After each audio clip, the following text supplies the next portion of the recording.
Assalamualaikum warahmatullahi wabarakatuh. Nepangkeun simkuring Azmi Septiadi Sidik selaku ketua daripada perguruan pencaksilat Raga Panglipur Cibatu Kawit asal mula berdirinya tahun 2017 bulan Januari tanggal 3. Alhamdulillah perintis simkuring di Kecamatan Cibatu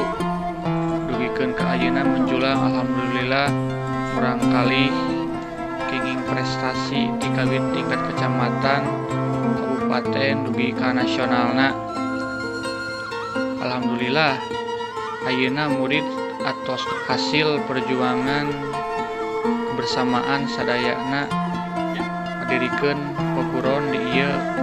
wilayah simkuring belajar keilmuan silat panglipur kawit diabah oleh tamu ayeuna tos almarhum dilajeng neraskeun keilmuan teknik jurus di Panglipur Galih Tegal Panjang pimpinan Bapak Cecep Arif Rahman eta guru simkuring mana ayeuna alhamdulillah sekaligus aktor laga film John Wick The Raid sareng Gundala simkuring lami cukup di Panglipur Galih di Padepokan Pasundan. Alhamdulillah di Pasiaga Percanten dugikeun ka dengan ayeuna buka perguruan di Kecamatan Cibatu atas izin ti beliau. Ayeuna di Kecamatan Cibatu dina denget kesenian pencaksilat kaetang majeng margi kawitna di Kecamatan Cibatu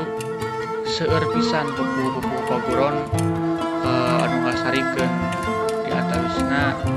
pencaksilat Panglipur sareng sanesna kuring selaku pemuda generasi penerus bangsa Acida bingah ayeuna tiasa mempusti tradisi sajati anu mana sakitu aset negara anu kedah kurang dilestarikeun mawi hayu kasadayana simkuring lumajang